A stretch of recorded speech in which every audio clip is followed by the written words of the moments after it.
Yeah, my mom is excited about the whole national anthem thing. The only thing that she's told me was, I want to see you standing there in that line while the national anthem is going. My mom tells me when I'm playing the domestic matches which are not being relayed, my dad sits and looks at the scoreboard, every single ball. He wants to know every single ball that's happening. To be coming from that kind of a family who gives you so much love and affection, nothing like it.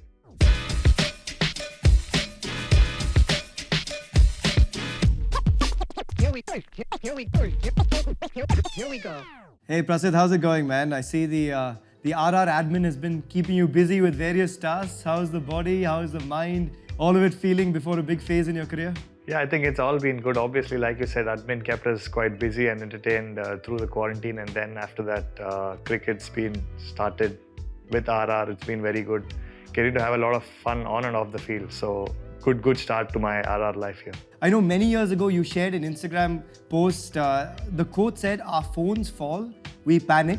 Our friends fall, we laugh." Is that still true? Yeah, obviously. I think back in the day, I posted that when I was in my second PUC or my degree. I think, yeah, back in the day, phones, for me at least, I got my first phone after I got into my 11th class. Until then, I didn't really have a phone. I mean, I'm glad we had generations like that. Now, when I sit and talk to the youngsters like Devdutt, we usually realize how much they are missing out on in terms of the before the technology took over era. So I'm glad I've gone through all of that. I love that you call Devdutt the youngster. Somewhere, some other generation. I love it, man. Superb. Yeah. It's funny, right? When I think of you, I think back to your KPL days. I remember commentating on the KPL and, seeing this really calm, chilled out guy, playing in his home state of Karnataka, really comfortable surroundings as well. Suddenly, since then, you've become this tearaway fast bowler for India in the largest T20 league in the world. But you're still sort of this guy who's just chilled out, unassuming, loving life a little bit, but you seem to have it all sorted. Is that sort of a fair assumption of who Prasidh is today? Yes, I think what you said was absolutely right. I mean, I've grown in terms of cricket here, obviously, since you've seen me when I started playing KPL and all that. Since then, there's a lot of experience that I've gained and a lot of maturity. And being calm and composed is something that always fascinated me because I watch a lot of sports as well. So people, especially Roger Federer and people like that, that it's an individual game, singles, finals. There are so many people sitting around cheering. I know now that I've played the game at the highest level, I know what pressure feels like. So I think to be calm there is itself standing out because pressure is something that not everybody goes through, and I'm glad I'm in a place where we play sport, we go through the whole pressure thing every day in, day out. And you're dealing with it really, really well from what all of us have seen. Look, you had this transition, right? You went through the phases. You had your under-19s, then you played for Karnataka, then KPL. You made your first-class debut after that. What was this journey like along the way? When did you start to realize that things were clicking for you and you had greater things in store? Yes, I think my first year of KPL, when I got in, I was in a fairly new kind of setup. I hadn't played much cricket. I just played 1 year of under-19, and in the whole season, I just played 2 games. So hadn't really seen much of cricket. But then the KPL, obviously being a big stage, playing against the best of the state, and things went well. And later on, I went on to make my first class debut. They got a fifer. I mean, it happened. Whatever happened.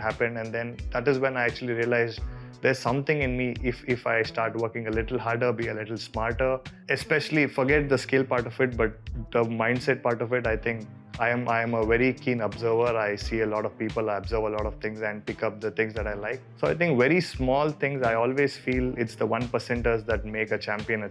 So I pay a lot of importance to such things. You talked about that fifer on debut, right? Like, obviously for any young guy, playing for Karnataka in that team especially was mad. But then to get a fifer on debut, how much confidence did a young Prasidh Krishna at that time take from that moment? Because it's a top-class moment. So I still remember the previous day we had practice, and I bowled the whole practice session, to be honest, because I didn't think I would play. And in the morning, I think somebody was not 100% fit. Obviously, when I wasn't there, the big names weren't there. And then I didn't even know I was playing. To be honest, I hadn't even taken my half sleeves white. So I was thinking I'm going to be giving running drinks and just had the full sleeves. Morning 8:15, somebody called me. They said, this is going to be a first class debut. I borrowed a t-shirt from one of my teammates. Ended up bowling first.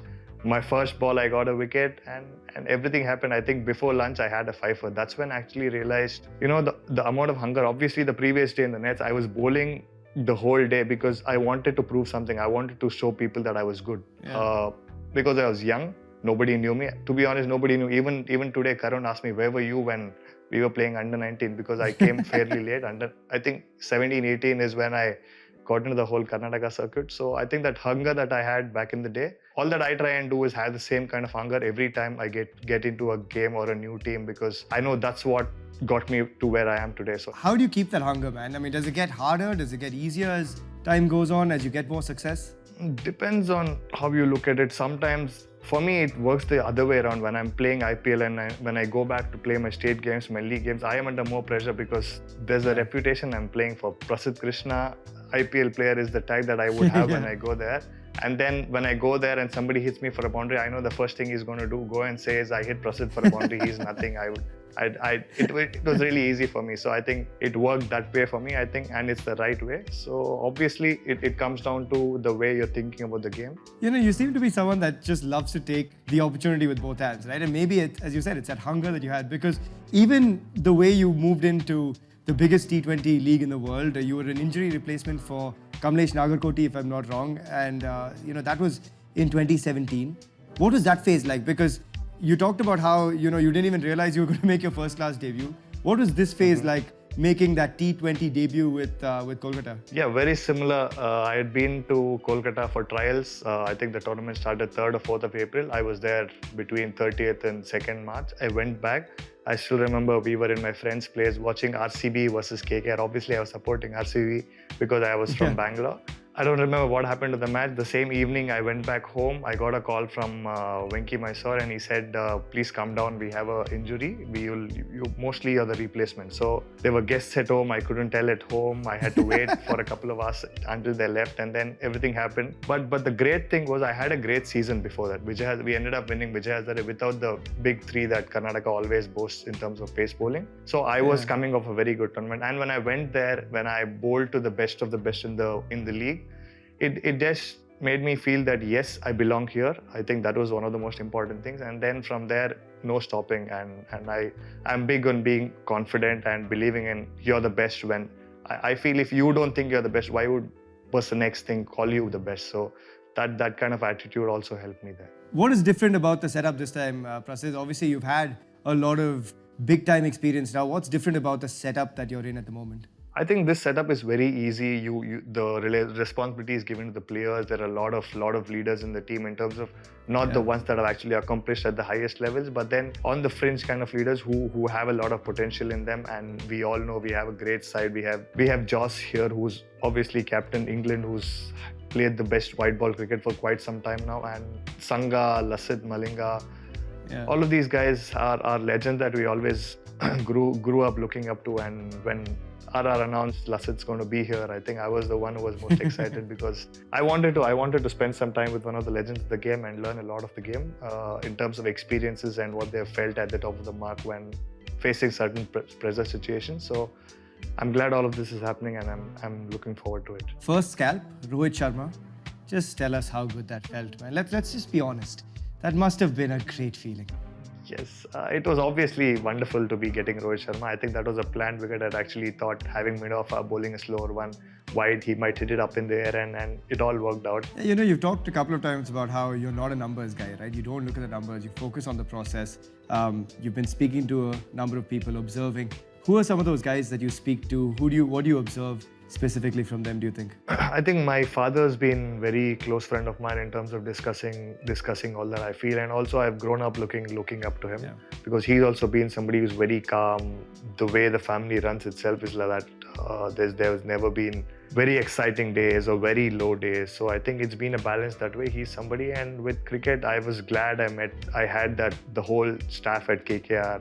I think Omkar Salvi is somebody who I speak to a lot in terms of bowling, and now that Lasith Malinga is here, in the 3-4 days that we've spoken a lot about bowling.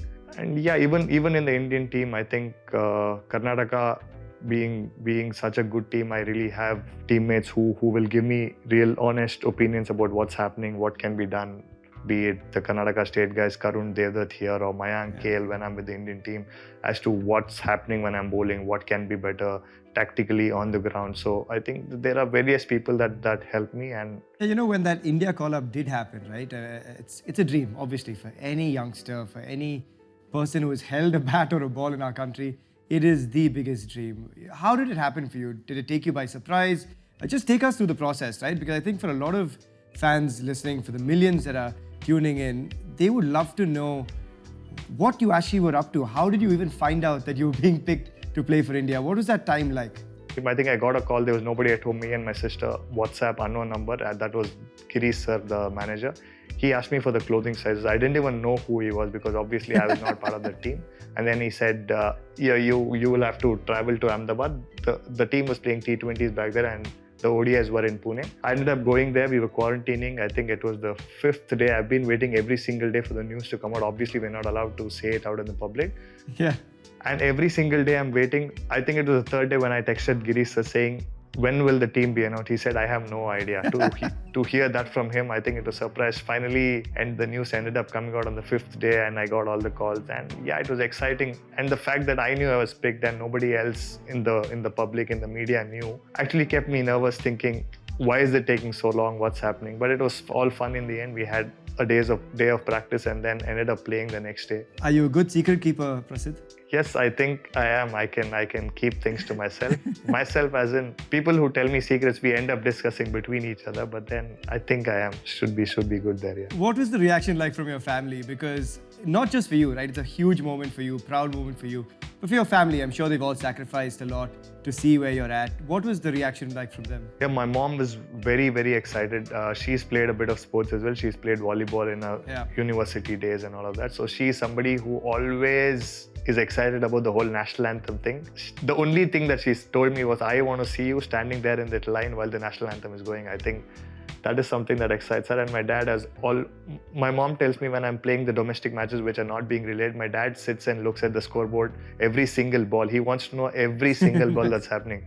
And I'll be thinking, who even has so much patience? So I think to be coming from that kind of a family who gives you so much love and affection, nothing like it. And let's not forget, you had the best figures by an Indian on ODI debut. Fantastic performance versus England. You picked up Roy, Stokes, Billing, Curran. I mean, impressive wickets to go into your tally as well. What did that day just mean for you, Prasidh? Because it's a day you obviously waited for a long time, man. Like I said, again, I'm not somebody who's very big on numbers. I didn't even know until I got back and KL told me that that's the best figures for a debutant. So I'm very happy about that as well. You know, unlike your India call-up where you couldn't call anyone, couldn't share it with anyone, the excitement, who were the first people you called after that day? Because clearly that was public knowledge. The whole world saw that performance from you. Yeah, so I think it was late in the night, 12:30 is when I got back and the whole family was waiting for me. I had to come down, I had to stay, I had to be in the same clothes. They wanted to see me wearing those India colors and all of that. And then we had a long chat for half an hour, 45 minutes and then went back to sleep. So it is something that's going to be in memory forever. Has that become a bigger factor now, as you said, right? Because today, when someone comes up to you, there's always, you would think, is there an agenda? Do you want something from Prasidh Krishna? To have these strong bonds that go back such a long way, so deep. I mean, how important is that for you, man? I think absolutely important. That's what I keep telling all these guys. We always have a discussion in the Karnataka team as well because the team today, all of us sit together, believe it or not, all the 15, 20 of us right now, we sit together, we have a very, very good time. So all that we speak is there ever going to be a day where this is not going to happen, be it at our 30s, 32, when we're at the end of our careers? Will this ever not happen? So I think all of us realize that it is very, very important, and I hope all the relationship that I have with people is going to stay as long as it can. You know, and obviously that's the mental side of it, right? On the skill set side of things, you've become this hit the deck that can shape the ball away, come back in if you need it to as well. How long did that take to master? Because, you know, I remember reading somewhere that it said you took your time understanding how to actually control the ball and make it do what you wanted to do. How did that change come about? Who helped you with that change? Like I said, Omkar Salvi is somebody who I've closely worked with for the last 4 years. He's somebody who knows my bowling in and out. Anything technical, I obviously go to him.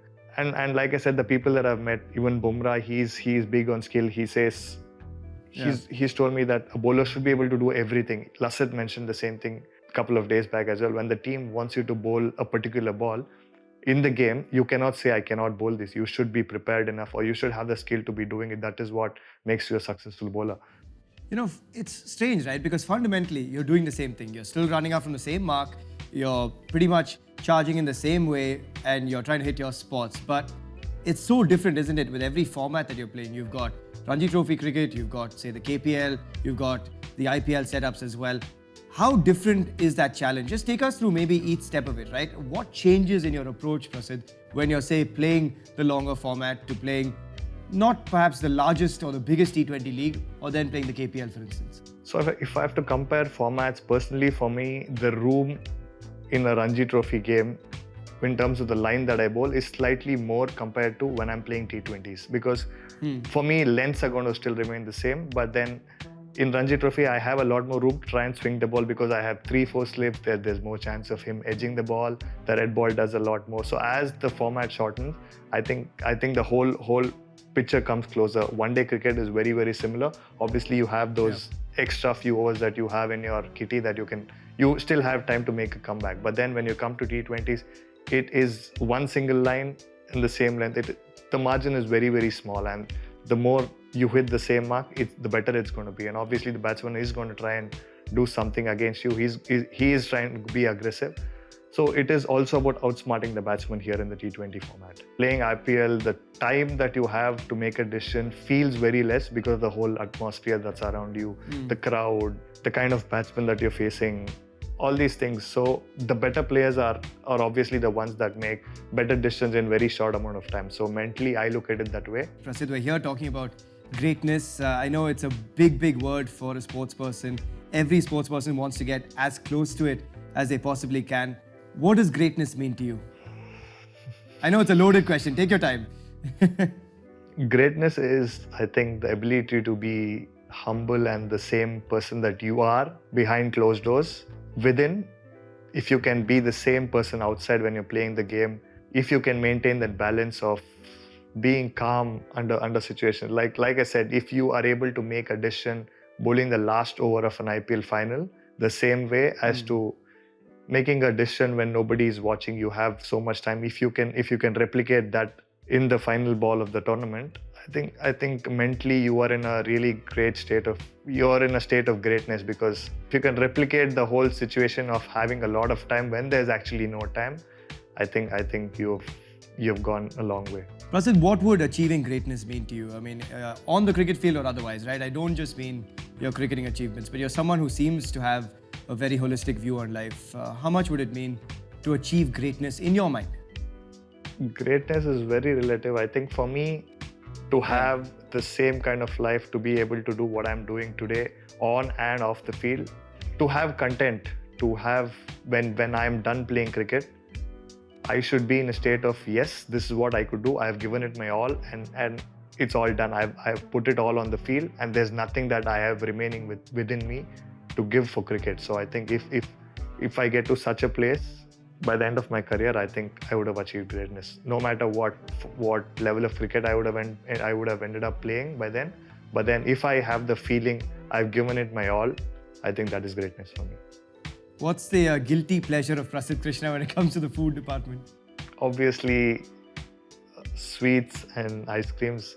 Death by Chocolate by Corner House is something that I crave for, yeah. No Empire Biryani and all that. Biryani comes second, but I think this tops the list. Biryani obviously is one of my favorites as well, but then this is something that biryani at least I can have. It's not something that I try and avoid having.